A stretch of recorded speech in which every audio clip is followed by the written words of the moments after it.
देखो पहली बात तो है, जब हमारी पेट में दर्द होता है, सर में दर्द होता है, या कहीं किसी अंग में पीड़ा होती है, तो हम बावरे से घूमते हैं कि कोई डॉक्टर बता दो कष्ट निवृत्ति हो जाए। नहीं घूमते।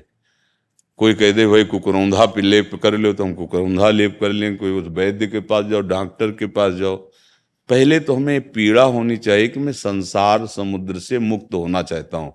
जिसे विवेक चूड़ामणि में भगवान शंकराचार्य जी ने कहा, मुमुक्षता ये हजारों साधकों में से किसी एक की होती है कि मैं मुक्त होना चाहता हूँ। अब जैसे आप मनमानी आचरण शब्द उच्चारण किए और दिनचर्या उच्चारण किए, वही दिनचर्या, वही मन, वही क्रियाएं आपको भगवत प्राप्ति करा देंगी।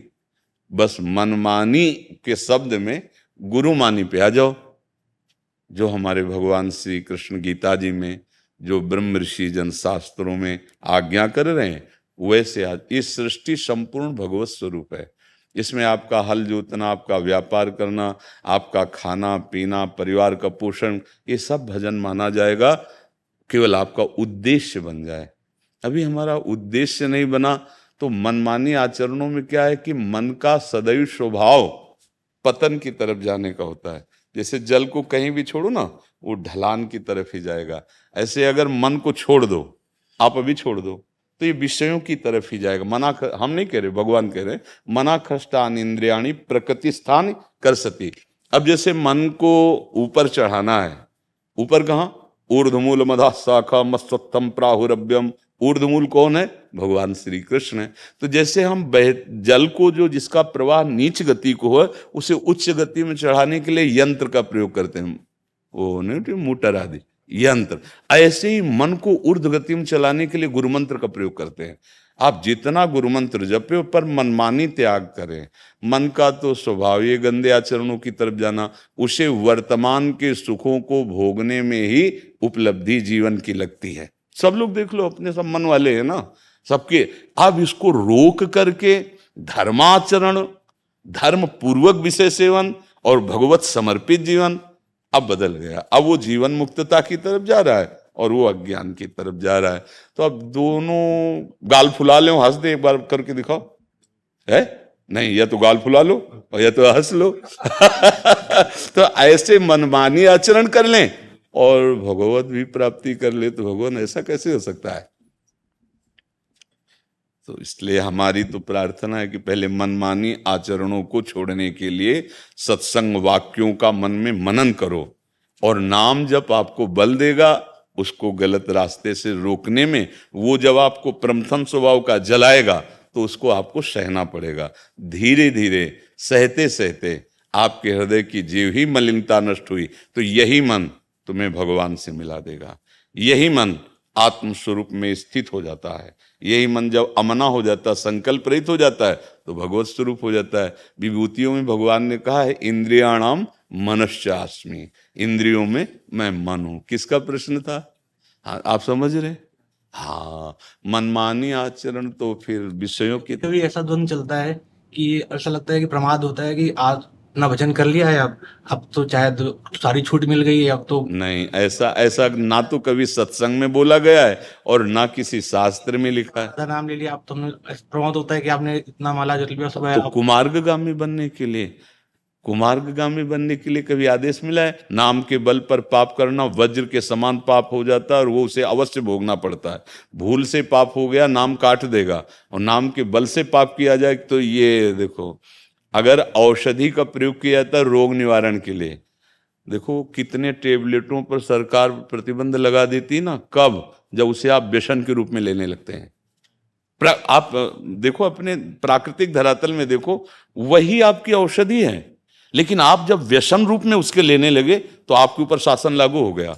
वही नाम आपका परम मंगल करने वाला है, पर नाम का सहयोग लेके आप दुराचार करने लगे, अब आपके ऊपर शासन लागू हो जाएगा और आप पिटोगे, फिर ठीक हो जाओगे। ठीक तो कर ही लेंगे, वो बहुत बहादुर हैं। हाँ, साम दाम और दंड भेद से सीधे रास्ते हैं। ऐसा नहीं, सच्चाई से जब नाम जप करोगे तो भय एक लगेगा कि मुझसे कहीं नाम छूट न जाए, कहीं मेरे से गलती ना हो जाए। श्री कृष्ण अनुकूलेन प्रतिकूलस्य वर्जनम, ये नाम जापक की वृत्ति होती है। अपने प्यार, जैसे आप हमें मान लो अपना कुछ भी मानते हो, हमसे प्यार करते हो, तो आपकी यही चेष्टा रहे कि अगर इनके सामने मैं बैठा और ये हमें प्यार से देख रहे हैं तो मेरी कोई ऐसी गलती नहीं होनी चाहिए कि हमारी तरफ देखे ना, फिर तो जीना मुश्किल हो जाएगा।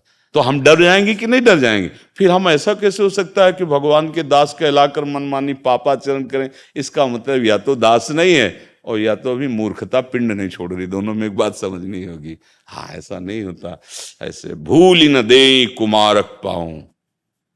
अच्छा, ये बात ऐसे समझो, 2000 का नोट बंद हो गया ना, अब एक ट्रक लाके आपके सामने रख दें, उठाओगे आप? पुड़िया बनाने के भी काम में नहीं आएगा। क्यों नहीं उठाओगे? क्योंकि आपको समझ में आ गया इसकी सत्ता खत्म हो गई।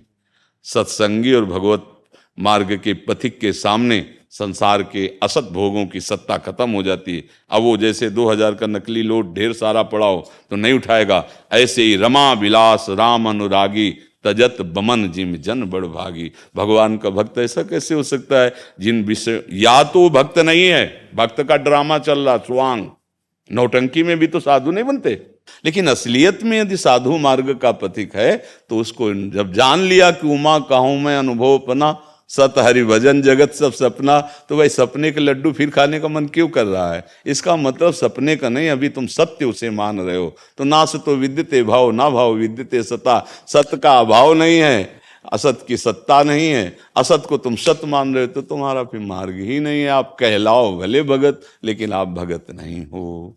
बस समझ में आ रही? ऐसा कैसे हो सकता है? हमें प्रभु की प्राप्ति करनी हो, हमें कोई फुसला के रोक ले? हमारे प्रीतम ने हमको बुलावा भेजा है, अब दूसरा कोई आके हमें प्यार करे कि रुक जाओ थोड़ी देर हमसे बात करो, ऐसा कैसे हो सकता है? मैनाक पर्वत प्रकट हुआ, हनुमान जी से कहा थोड़ा विश्राम कर लो, क्या जवाब दिया था? राम काज कीन्हे बिनु मोहि कहाँ विश्राम। तो भाई मुझे तो समझ में नहीं आता कि भगवान का भक्त होकर कुमार्गगामी आचरण करेगा, ऐसा तो नहीं समझ में आता, बिल्कुल नहीं समझ में आता। या तो पाखंडी है और या फिर मूर्ख है। हाँ, फिसलन हो सकती है, चला अभी कोई सिद्ध तो हुआ नहीं और उससे गलती बनने जा रही, तो करो सदा तिनके रखवारी जिम बालक राखे मातारी। भगवान किसी न किसी रूप में आके ऐसे बचाव करेंगे कि तुम्हें रोना आ जाएगा, यार अगर भगवान न बचाते मैं तो गिरने ही जा रहा था। ऐसे हर कदम पे वो रक्षा करता है, क्योंकि सर्वज्ञ जानता है तुम कमजोर हो पर करना नहीं चाहते हो, मेरी तरफ आना चाहते हो, वो बलवान बना देगा। विश्वास करो, ये अनुभूत बातें हैं, ये बातें केवल प्रवचन की नहीं है, ये जीवन की बातें हैं। इसलिए ऐसा तो कभी सोचना मत।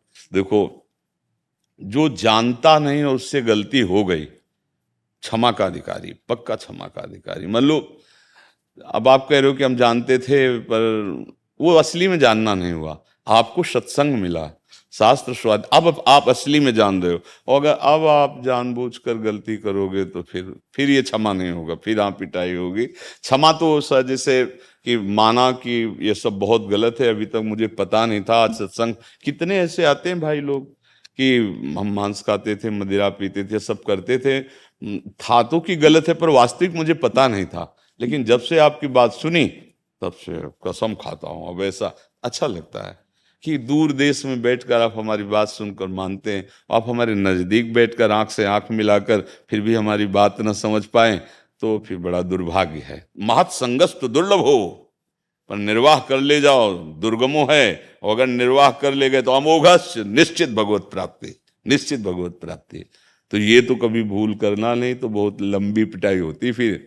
जो अच्छा जैसे देखो, आप चोरों को पकड़ने वाले हो और आप चोरी करोगे, फिर आपके डबल दंड का अधिकार बनेगा। आप जानते हो कानून को, ऐसे भक्त हो, आप जानते हो कि ऐसा नहीं करना चाहिए, आप भगवत पार्षद हो, अगर आप गलती करोगे तो पिटाई की बहुत जोरदार संभावना है। डरो इस बात से कि हम कहीं अपने स्वामी के प्रतिकूल ना हो जाए, और निर्भय रहो, अगर स्वामी के अनुकूल हो तो कोई तुम्हें भय नहीं प्रदान कर सकता। भगवान का भक्त निर्भय होता है, निश्चिंत होता है, निःशोक होता है।